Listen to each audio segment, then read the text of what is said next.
Hello students, welcome to the ninth lecture of dispersion. First let me share the solution of last lecture's homework examples. Example 45, 47, 48. Okay students, तो start करते हैं example number 49। Last lecture में हमने combined standard deviation के कुछ examples देखे थे जिसमें स्ट्रेट फॉरवर्ड आपको बोल दिया था कि फाइंड कंबाइंड स्टैंडर्ड डेविएशन। लेकिन यहाँ पे ये जो एग्जांपल्स आज हम लोग देखने वाले हैं उसमें आपको स्ट्रेट फॉरवर्ड सिर्फ कंबाइंड स्टैंडर्ड डेविएशन फाइंड करने के लिए नहीं बोलते, लेकिन उसके अलावा कुछ और क्वेश्चंस भी आपको पूछे जाते हैं। तो how to deal with this kind of examples वो देख लेते हैं। ये जो एग्जांपल्स आज हम करने वाले हैं 49, 50 एंड 51, ये एग्जांपल्स आपको 5, 7 या 10 मार्क में भी पूछे जा सकते हैं। So this can be considered as long examples as well, यानी कि शॉर्ट में तो हो ही सकता है। चलिए क्या इन्फॉर्मेशन दिया है देख लेते हैं। The following results are obtain from wage distribution of workers in 2 factories. So 2 factories में वर्कर्स के जो वेज डिस्ट्रीब्यूशन है उसका इन्फॉर्मेशन आपको दिया है। Factory X and factory Y, जिसमें n यानी कि नंबर ऑफ ऑब्जर्वेशन दिया है विच इज 400 एंड 600। अच्छा, इसके ऊपर से we can find combined value which is 1000।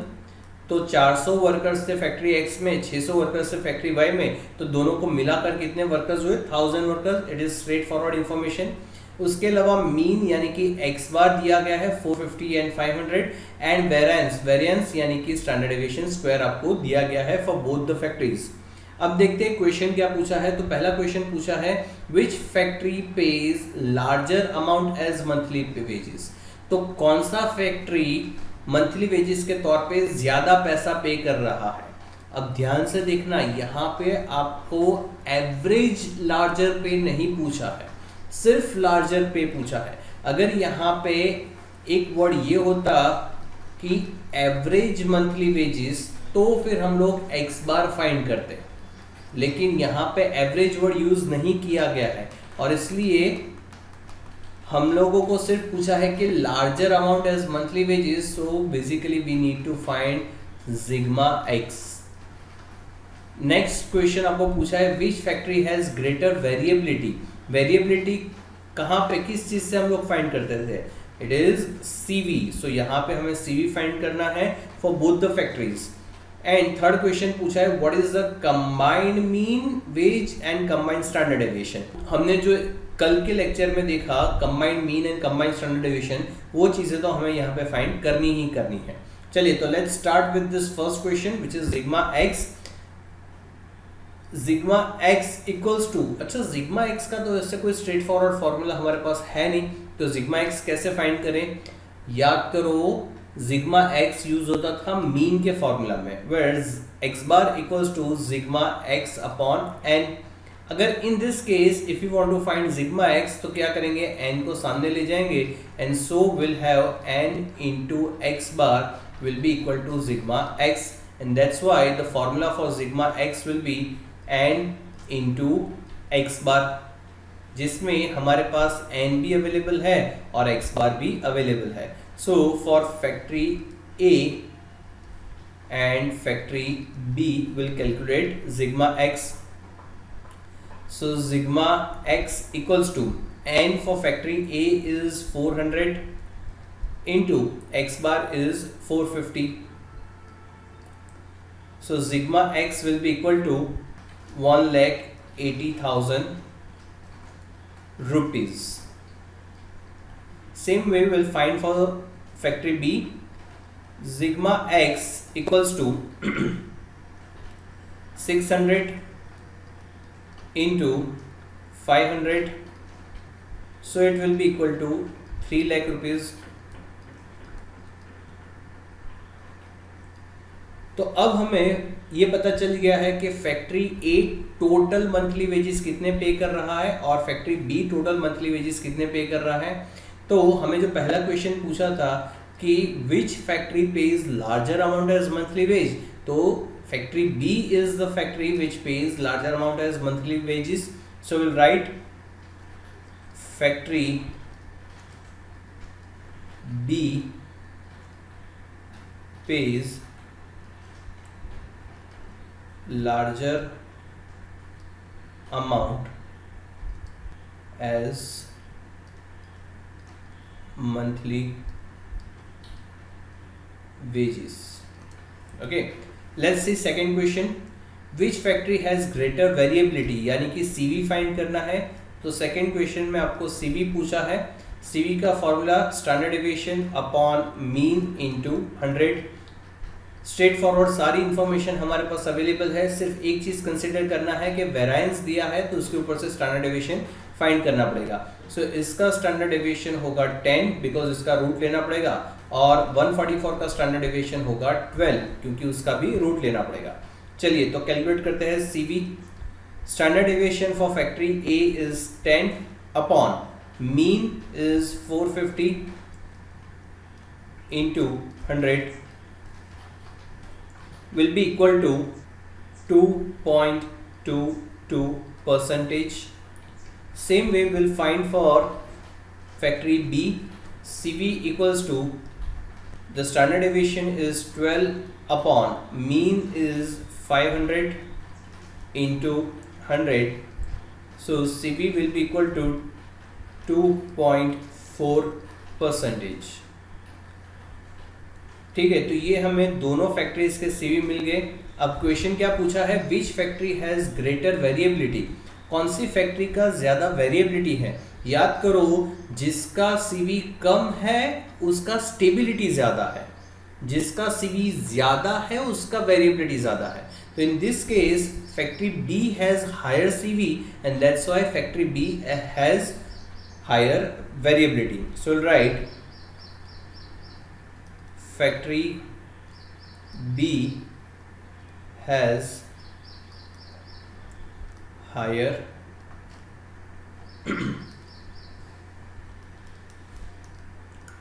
variability. चलिए अब थर्ड क्वेश्चन देखते हैं. What is combined mean wage and standard combined standard deviation. It is very easy. कल के लेक्चर में आप लोगों ने काफ़ी अच्छे से ये चीज़ समझी है, तो हमें स्ट्रेट फॉरवर्ड 3 स्टेप्स में कैलकुलेट करना है and will be done. So what is your first step to calculate combined standard deviation? It is itself is a combined mean. So combined mean find कर लेते हैं. X bar C equals to N1 X bar 1 plus N2 X bar 2 upon N1 plus N2. N1 is 400 into X bar 1 is 450 plus N2 is 600 into 500 upon N1 plus N2 हमने already calculate करके रखा है which is 1000 equals to 1,80,000 जो हमने यहाँ पे already calculate किया था, प्लस 3 lakhs जो हमने यहाँ पे कैलकुलेट किया है upon 1000. So it is 4,80,000 upon 1000, and so combined mean is 480 rupees.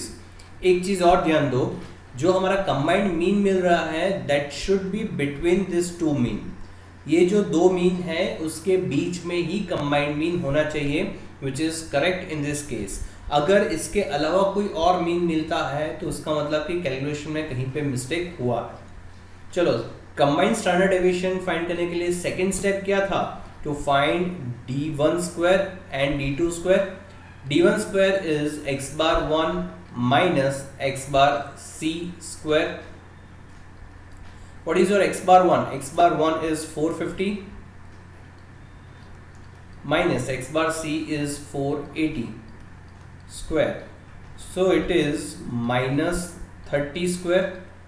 So d1 square is 900. Same way we'll calculate d2 square, which is x bar 2 minus x bar c square, which is equal to 500 minus 480 square, यानी कि 20 square, and so answer of d2 square will be 400. Now we'll calculate combined standard deviation. So combined standard deviation का पहले formula लिख देते हैं. It is n1 in bracket standard deviation 1 square plus d1 square plus n2 standard deviation 2 square plus d2 square upon n1 plus n2 और पूरी amount को अपने bracket में डालेंगे. चलो let's put all the available information. n1 is 400 in bracket standard deviation 1 square. अच्छा, ये जो 100 है वो ऑलरेडी हमें स्क्वायर करके दे दिया है, so will directly use that 100 plus d1 square 480, I am sorry 900, so will right 900 plus 500 which is n2 in bracket standard deviation 2 square which is 144 plus d2 square is 400 upon n1 plus n2 is 1000. By solving this you will get 726.4 and the value of your standard deviation will be 26.95 rupees. This is your combined standard deviation. Okay students, now we are on example number 50. This is one of the most lengthiest example of this chapter. बहुत सारे points है, बहुत सारी चीज़ें हैं जो हमें इसमें ध्यान में रखनी पड़ेगी, but it is not a difficult example. अगर कंसेप्ट आपके दिमाग में क्लियर है, फॉर्मूलाज आपको अच्छे से याद है, तो ये एग्जाम्पल भी आप बहुत आराम से कैलकुलेट कर पाओगे. चलिए देखते हैं एग्जाम्पल में क्या दिया है. The following table gives the distribution of wages in the 2 branches of a factory. ठीक है, तो 2 ब्रांचेस में आपको डेटा दिया गया है. अच्छा, ये जितना डेटा मैंने लिख के रखा हुआ है, this is part of your question. क्या दिया है, तो एक तो क्लासेस दिए 100 to 150, 150 to 200 and so on. फिर फ्रीक्वेंसी दिया है for group A and then frequency दिया है फॉर ग्रुप बी. तो ये 3 कॉलम्स आपको क्वेश्चन में दे के रखे हैं. बाकी के कॉलम्स मैंने इसलिए बनाए हैं बिकॉज हमें ज़रूरत पड़ने वाली है. चलिए अब आगे देखते हैं क्वेश्चंस क्या पूछे हैं. यहाँ पे बहुत संभल के, बहुत ध्यान से क्वेश्चंस रीड करेंगे और फिर हम लोग डिसाइड करते जाएंगे कि कितने कितने कॉलम्स हमें चाहिए, कौन सी जगह पे कौन सा फॉर्मूला यूज़ करना है, ये भी चीज़ हम लोग डिसाइड करते जाएंगे. तो first question is mean and standard deviation for 2 branches separately बोला है. ठीक है, दे आर सेइंग कि mean and standard deviation separately find करना है, यानी कि combined mean and combined standard deviation की अभी तक बात नहीं हुई है. चलिए तो पहले मीन की बात करें, तो मीन के लिए अगर कंटिन्यूस फ्रीक्वेंसी दिया है तो नॉर्मली कौन सा फॉर्मूला यूज करते हैं, sigma fi xi upon n into C. अच्छा, इंटू सी नहीं आता है. ठीक है, तो फॉर्मूला क्या था, it is simply sigma fi xi upon n. हाँ, अगर हम लोग di वाला फॉर्मूला यूज करते तो उसमें इंटू सी आता. ठीक है, बट उसके साथ आपको स्टैंडर्ड डेविएशन भी पूछा है.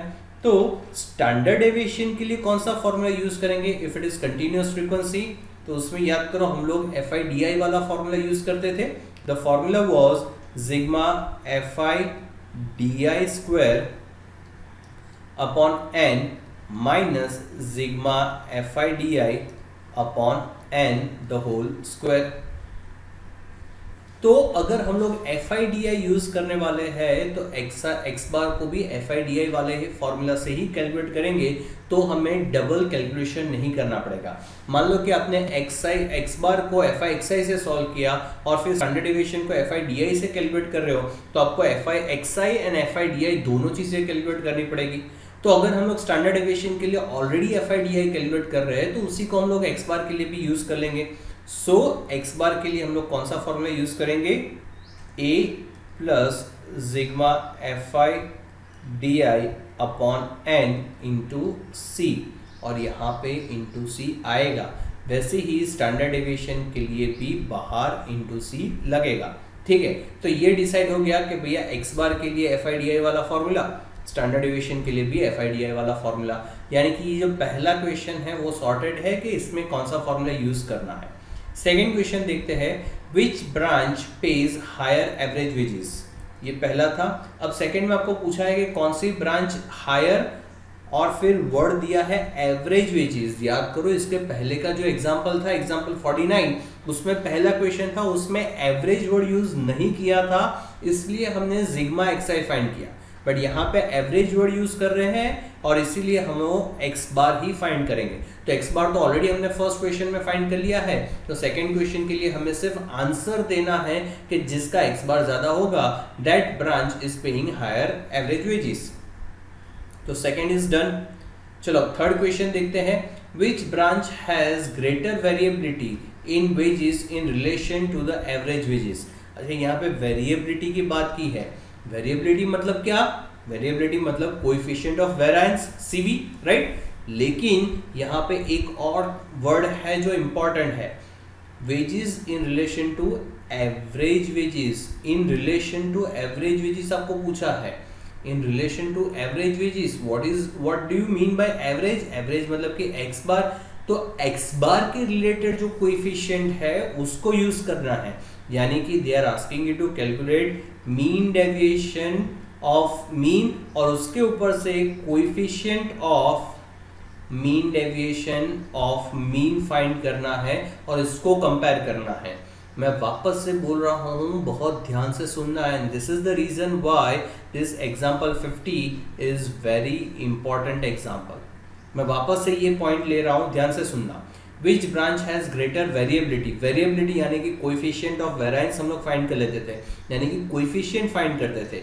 लेकिन यहाँ पे बोला है in relation to the average wages, तो एवरेज वेजेस यानी कि एक्स बार के रिलेटेड जो CV है, एक्स बार के रिलेटेड जो कोएफिशिएंट है उसको यूज करो। यानी कि एक्स बार के रिलेटेड कोएफिशिएंट कौन सा है? Coefficient of mean deviation.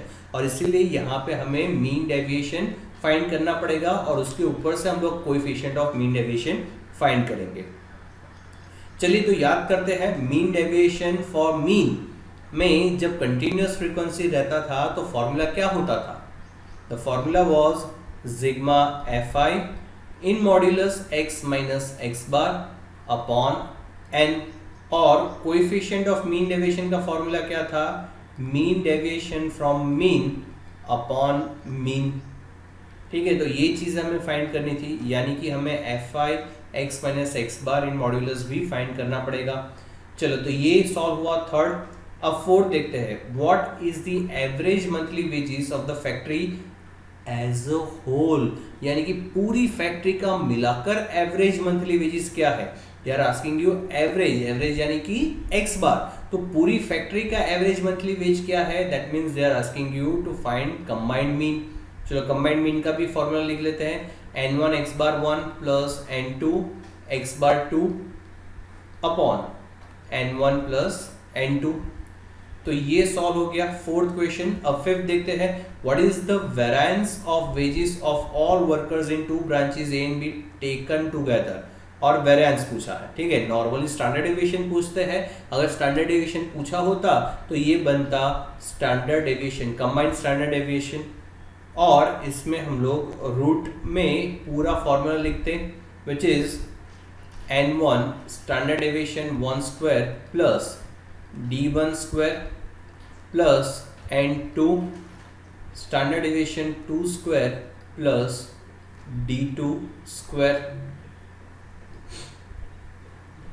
Upon n1 plus n2। तो ये कंबाइंड स्टैंडर्ड डेविएशन का फॉर्मूला हम लोग लिखते, लेकिन यहाँ पे आपको कंबाइंड स्टैंडर्ड डेविएशन नहीं पूछा है, आपको वेरिएंस पूछा है। वेरिएंस यानी कि क्या? स्टैंडर्ड डेविएशन का स्क्वायर, तो कंबाइंड स्टैंडर्ड डेविएशन का स्क्वायर करना पड़ेगा। सो इन दैट केस सामने वाली साइड से हमें ये रूट निकाल देना पड़ेगा, यानी कि हमारा फॉर्मूला कुछ ऐसा दिखेगा without root, but the formula is of combined standard deviation. तो ये भी हमारा सॉर्टेड हो गया।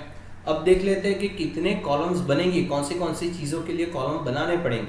तो सबसे पहले एक्स बार वाला लेते हैं, तो FI DI के लिए पहले हमें DI चाहिए, तो DI फाइंड करने के लिए सबसे पहले हमें XI चाहिए। तो फर्स्ट कॉलम हमारा बनेगा XI, जिसमें यहाँ से मिड वैल्यू फाइंड करेंगे। उसके बाद हम लोग फाइंड करेंगे DI के लिए एक नंबर को हमें a एज्यूम करना पड़ेगा, हालांकि इसमें बीच वाला ये दिख रहा है 225 मिड वैल्यू मिलेगा, तो इसी को हम लोग a एज्यूम कर लेंगे। तो ये बनेगा 125, 175, 225, 275 एंड 325।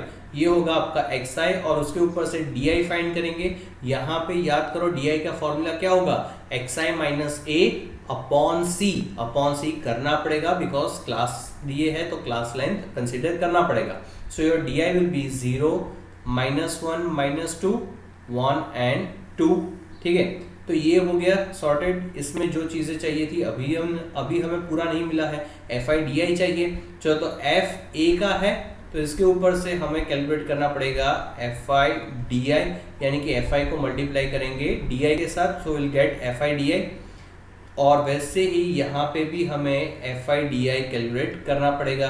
तो ये fi को हम लोग इस di से मल्टीप्लाई करेंगे, that means di will remain same for both factory A and factory B, और fi रिस्पेक्टिव फैक्ट्री का जो होगा उसके साथ हम लोग मल्टीप्लाई करेंगे। चलिए अब देखते हैं स्टैंडर्ड डेविएशन के लिए क्या इंफॉर्मेशन चाहिए। तो हमें चाहिए fi di स्क्वायर। तो fi di तो है fi di स्क्वायर करना पड़ेगा, वैसे ही यहाँ पे भी fi di स्क्वायर करना पड़ेगा। तो अब स्टैंडर्ड डेविएशन के लिए जितनी इंफॉर्मेशन चाहिए थी वो सारी मिल गई है, बिकॉज fi di स्क्वायर के लिए हमने कॉलम बना दिया और fi di तो ऑलरेडी हमने यहाँ पे लिखा हुआ है। c वैसे भी हमें मिल जाएगा and n is also available.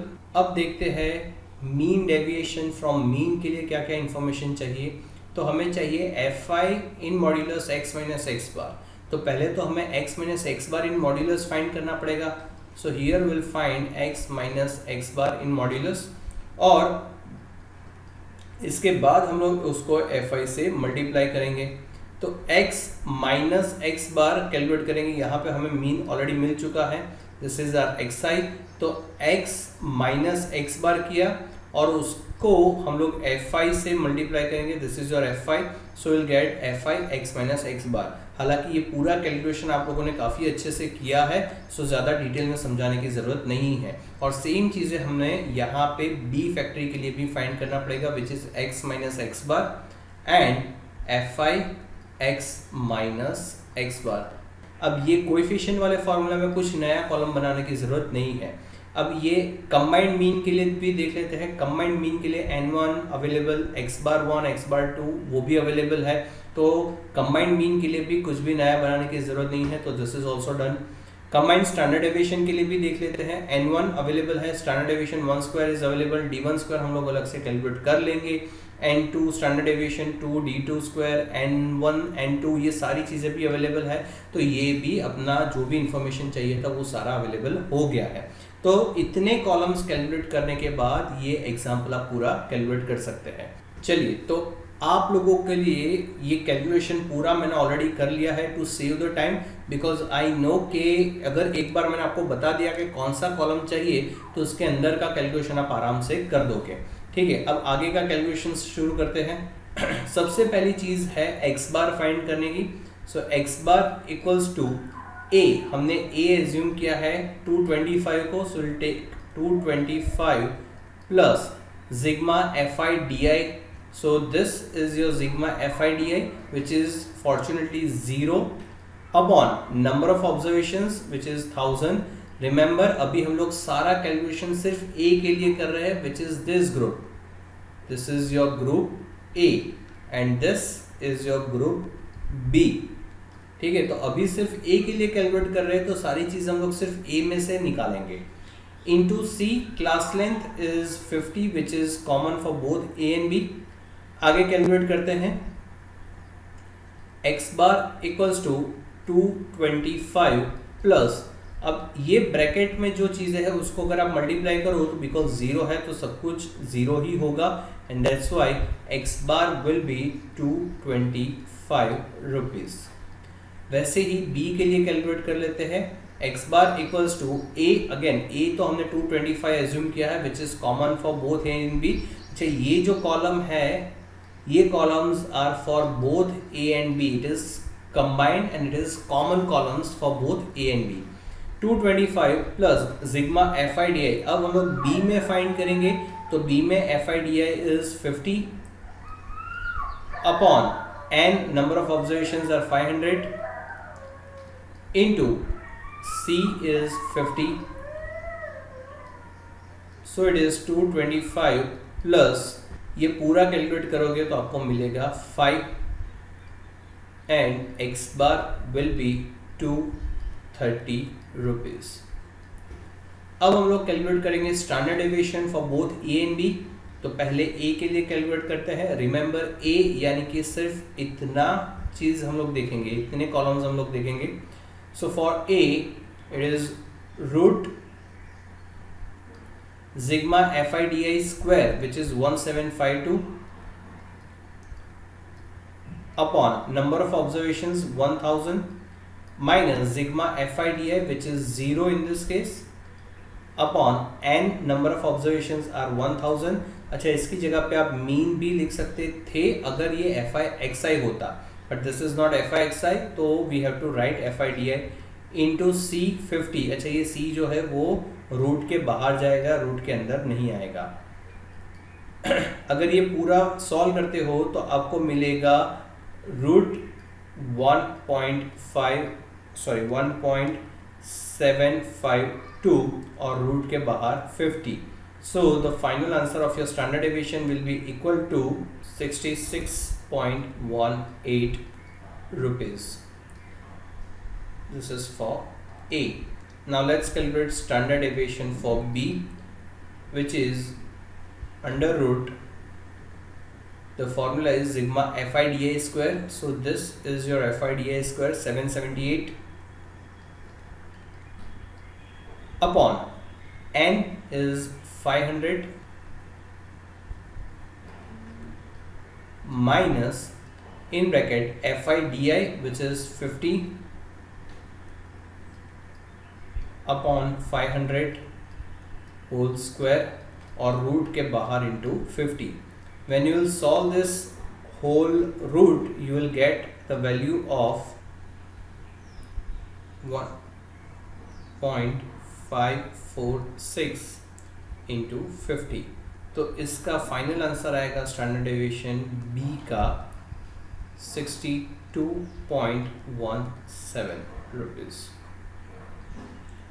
चलिए, तो अब सेकेंड क्वेश्चन आपको पूछा है। पहला क्वेश्चन अपना हो गया mean and standard deviation separately, तो दिस इज डन। सेकेंड पूछा है which branch pays higher average wages. Average wages हमने यहाँ पे फाइंड किया फॉर ए एंड बी, तो कौन सी ब्रांच ज़्यादा पे कर रही है? Obviously it is branch B, okay, because it is paying 230 rupees. So will write second question, this was your question number 1। Branch B pays higher average wages। अब आगे calculate करते हैं mean deviation from mean. Mean deviation from mean, this is your third question, जहां पे आपको पूछा है कि which firm is more variable in relation with mean, और इसीलिए हम लोग mean deviation from mean find कर रहे हैं। So for form A, it is sigma fi x minus x bar in modulus, यानी कि ये हमने पूरा फाइंड किया है। This is your sigma fi x minus x bar in modulus, which is 54,100 upon number of observations 1000, and so mean deviation from mean for form A is 54.10 rupees. Same way for form B, it is this sigma fi x minus x bar in modulus 25,030 upon number of observations are 500, and so mean deviation from mean for form B will be equal to 50.06 rupees because it is absolute measure.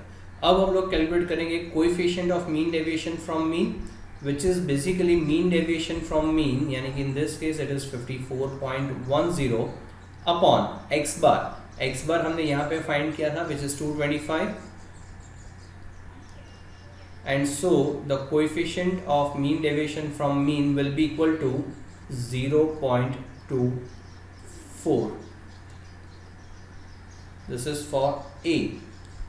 और B के लिए calculate करते हैं, mean deviation from mean is 50.06 upon mean is 230, so B will be equal to 0.22। अब आगे देखते हैं, last चीज बाकी रह गई है जहां पे आपको combined mean and combined standard deviation find करने के लिए बोला है। मैंने फॉर्मूला ऑलरेडी लिख दिया है, which is n1 x bar 1, so n1 is 1000 into x bar 1 हमने फाइंड किया था 225 plus n2 is 500 into x bar 2 हमने फाइंड किया था 230 अपॉन n1 प्लस n2 यानी कि 1000 प्लस 500 हम लोग करेंगे,